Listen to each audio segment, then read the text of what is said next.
समृद्धि के लिए एक आधार तैयार करना हमारी जिम्मेदारी है। प्रधानमंत्री ने कहा कि जापान से हमारे रिश्ते न केवल आर्थिक विकास के लिए महत्वपूर्ण हैं, बल्कि इसलिए भी खास हैं क्योंकि हम जापान को प्रशांत महासागर और हिंद महासागर से जुड़े एशिया में शांति और स्थिरता के लिए स्वाभाविक सहयोगी के तौर पर देखते हैं।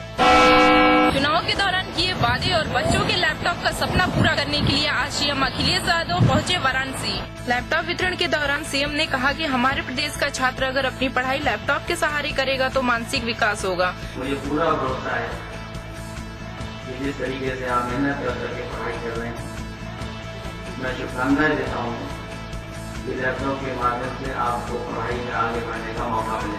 प्रदेश मुखिया ने ये भी कहा है कि इस योजना का दूसरी पार्टी ने विरोध किया है। जब छात्र आधुनिकता की शिक्षा ग्रहण करेगा तभी विकास संभव है। भले ही लैपटॉप वितरण घोषणा 1 साल बाद पूरा किया गया हो, लेकिन छात्र और छात्राएं लैपटॉप पाके खुश दिखें। बरेली पहुंचे डीजीपी देवराज नागर और प्रमुख सचिव गृह RM श्रीवास्तव के सामने बरेली पुलिस की पोल खुल गई। जैसे ही प्रमुख सचिव गृह RM श्रीवास्तव और डीजीपी देवराज नागर विकास भवन पहुंचे, वैसे ही उनके सामने 2 पीड़ित लड़कियों ने अपनी दुख भरी दास्तां बयां कर दी। बारादरी इलाके के पुराने शहर की रहने वाली साजिया प्रमुख सचिव गृह के सामने रोते हुए बोली कि साहब, पुलिस हमारी नहीं सुन रही और दबंग रिश्तेदार हमारे मकान पर कब्जा कर रहे हैं और उल्टा पुलिस भी उनको ही सता रही है। वहीं प्रमुख सचिव गृह ने न्याय का भरोसा दिलाया। डीजीपी देवराज नागर और प्रमुख सचिव गृह RM श्रीवास्तव आज बरेली में कानून व्यवस्था की समीक्षा बैठक करने पहुंचे थे, लेकिन बरेली में बढ़ते अपराध के ग्राफ के बावजूद उन्हें यहाँ पर सब कुछ ठीक ठाक लगा। अक्सर केंद्र और राज्य सरकार में वेतन विसंगतियों को लेकर कर्मचारियों में असंतोष होता है, लेकिन जब चुनावी साल हो तो कोई भी सरकार इस तरह का असंतोष झेलने को तैयार नहीं होती। केंद्र के बाद अब राज्य सरकार ने भी अपने कर्मचारियों को खुश कर दिया है। केंद्र के बराबर ही अब राज्य कर्मचारियों को भी 80% डीए मिलेगा। अब तक राज्य कर्मचारियों को 72% डीए मिलता था और अब उन्हें 8% डीए बढ़ा दिया जाएगा। इस फैसले के बाद अब राज्य के 17 लाख कर्मचारियों को फायदा मिलेगा। संदिग्ध आतंकवादियों के बाद अब उत्तर प्रदेश सरकार मेहरबान है अमित जानी के ऊपर।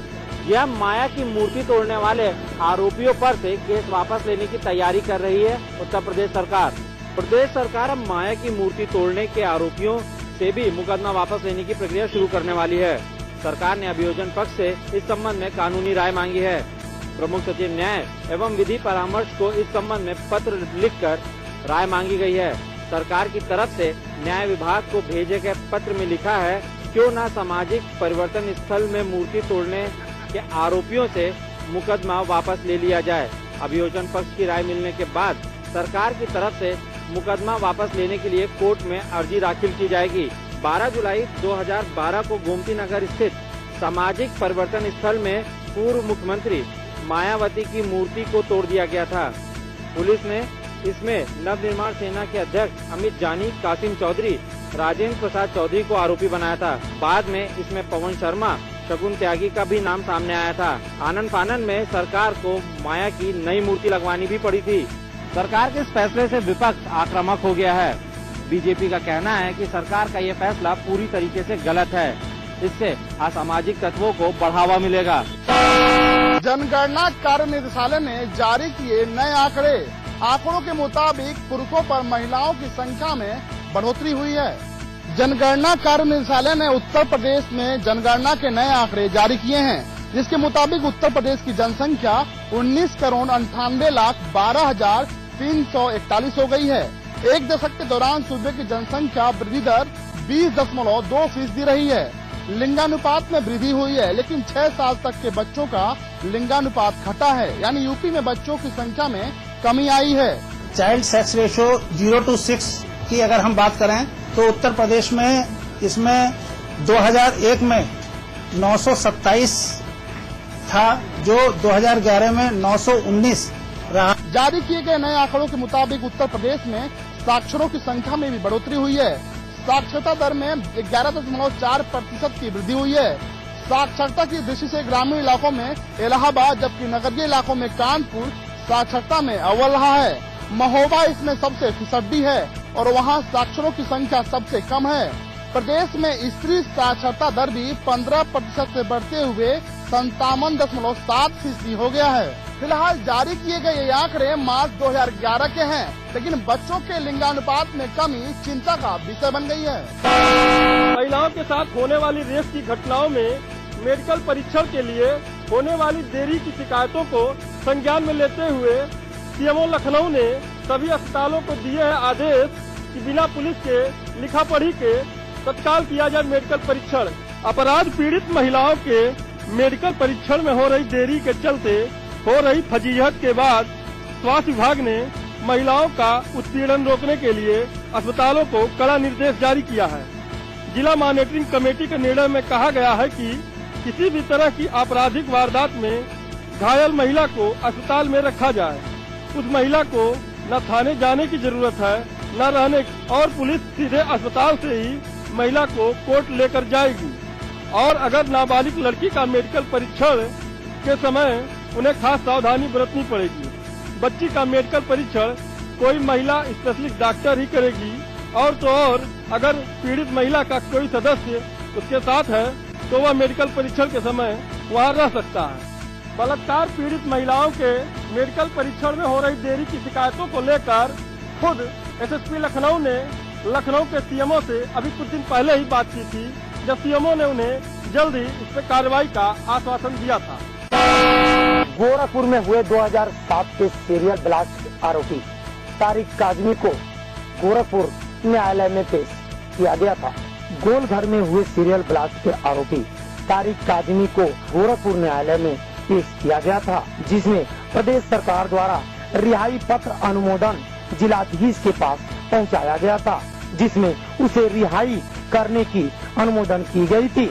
आपको हम बता दें कि सारे तथ्यों को देखते हुए न्यायाधीश ने न्याय संगत कार्रवाई करते हुए पेशी निरस्त कर दी है और अगली पेशी 12 जून 2013 को सुनिश्चित कर दी है।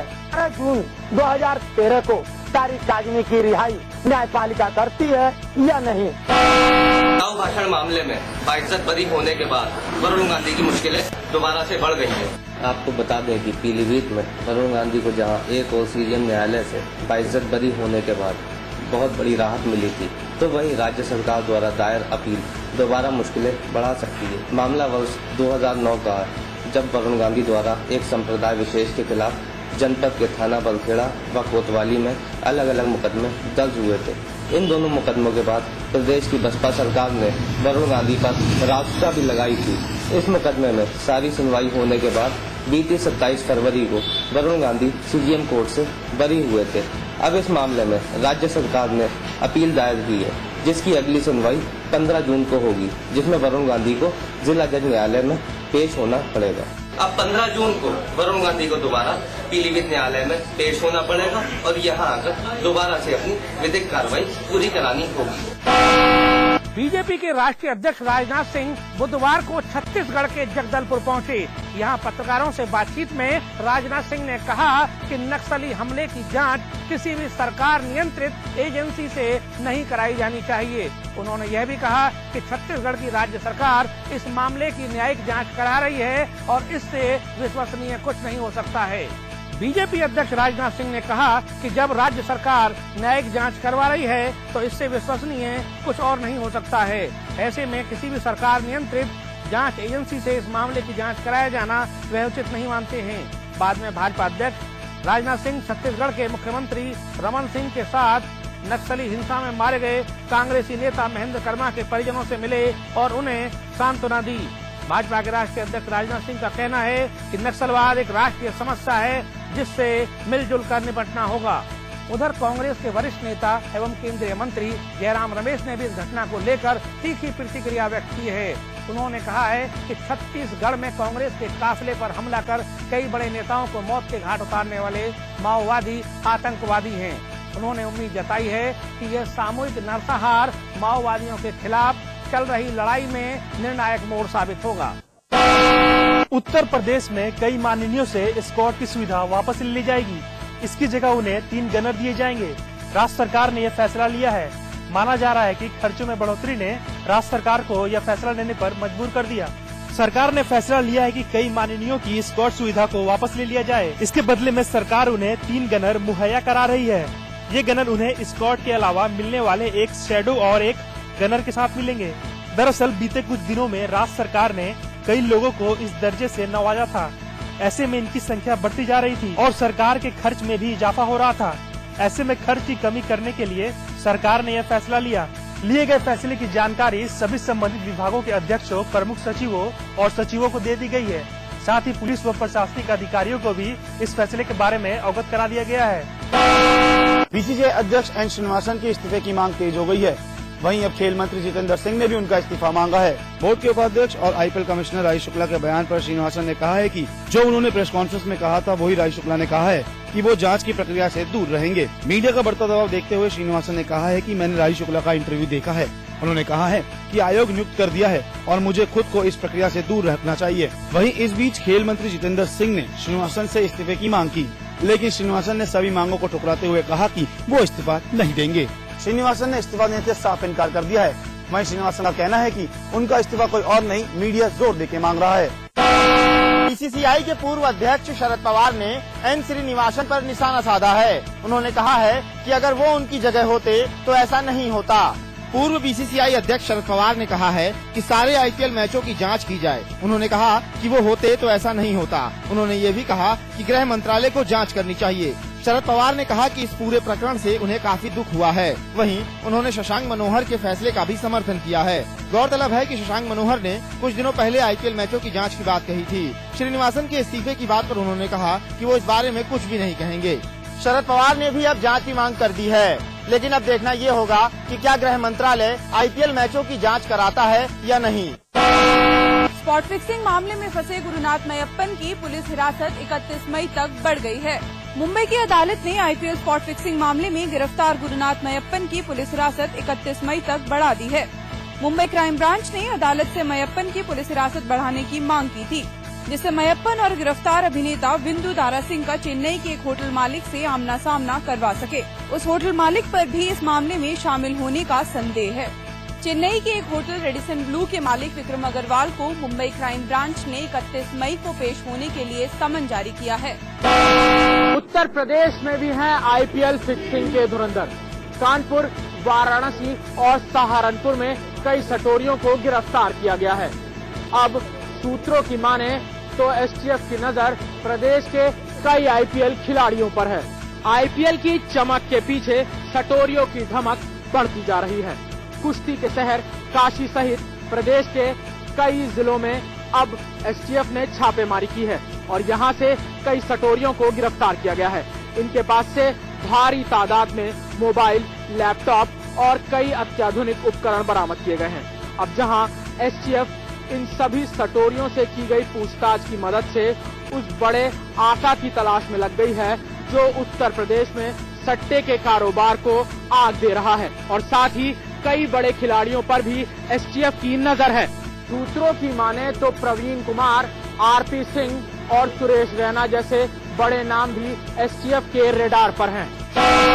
महिला एकीकरण समिति का प्रस्ताव चला गया ठंडे बस्ते में। जी हां, प्रदेश में बढ़ते महिला अपराध को देखते हुए राज्य एकीकरण विभाग ने राज्य सरकार को महिला एकीकरण समिति गठित करने का प्रस्ताव भेजा था, लेकिन कई महीने बीत जाने के बाद भी अभी तक राज्य सरकार ने उस पर कोई निर्णय नहीं लिया है। हालांकि सरकार का दावा है कि जब इस प्रस्ताव पर अंतिम मुहर लग जाएगी तो यह प्रस्ताव सभी के सामने लाया जाएगा। सूबे में महिलाओं के प्रति अपराधों में बेतहाशा वृद्धि होने लगी, तब राज्य सरकार ने प्रदेश के एकीकरण विभाग को एक पत्र भेजकर पूछा कि क्या कोई नई योजना या प्रस्ताव बनाया जा सकता है। ये पत्र साल 2012 के माह दिसंबर में भेजा गया था। यही नहीं, इस पत्र के बाद तत्कालीन कार्यक्रम क्रियान्वयन के सचिव भुवनेश कुमार का एक रिमाइंडर भी आया था, जिसके बाद संबंधित विभाग ने 8 पेज की एक रिपोर्ट बनाकर संबंधित प्रमुख सचिव को भेजी थी। उसमें साफ तौर पर कहा गया था कि उत्तर प्रदेश में महिलाओं के प्रति अपराध और हिंसक वारदातें घटित हो रही हैं और आधी आबादी आतंक के साए में है। सिर्फ पुलिस के भरोसे छोड़ना उचित नहीं होगा और हर जिले में महिला एकीकरण समिति का गठन करना बहुत ही आवश्यक है। घटना के बाद महिलाओं के प्रति महिला ये निर्णय ले कि आखिरकार संबंधित घटना में क्या निर्णय लिया जा सकता है। हालांकि विपक्षी दलों का ये भी आरोप है कि राज्य की अखिलेश यादव सरकार महिलाओं के प्रति बढ़ते अपराध को लेकर बहुत ही गंभीर नहीं है। बहरहाल भले ही राज्य की अखिलेश यादव सरकार महिलाओं के प्रति बढ़ते अपराध को लेकर तमाम तरह के दावे कर रही हो, लेकिन अभी तक महिला एकीकरण समितियों के गठन का न होना ये संकेत जरूर दे रहा है कि मुख्यमंत्री तो इस मसले को लेकर गंभीर है, लेकिन अधिकारी सरकार की इस योजना को पलीता लगाने में कोई कोर कसर छोड़ना नहीं चाहते। उत्तराखंड की वित्त मंत्री इंदिरा हृदयेश का हरिद्वार दौरा था। हरिद्वार दौरे के दौरान विकास भवन में उन्होंने जिले के अधिकारियों के साथ बैठक ली। हरिद्वार की प्रभारी इंदिरा हृदयेश ने हरिद्वार स्थित विकास भवन में जनप्रतिनिधियों के साथ बैठकर हरिद्वार जनपद की जिला योजनाओं पर चर्चा की। बैठक में जिला पंचायत अध्यक्ष सहित जनपद के समस्त विधायक मौजूद थे। केवल हरिद्वार के विधायक मदन कौशिक बैठक से नाराज थे। बैठक में 50 करोड़ 52 लाख की जिला योजनाओं को मंजूरी दी गई।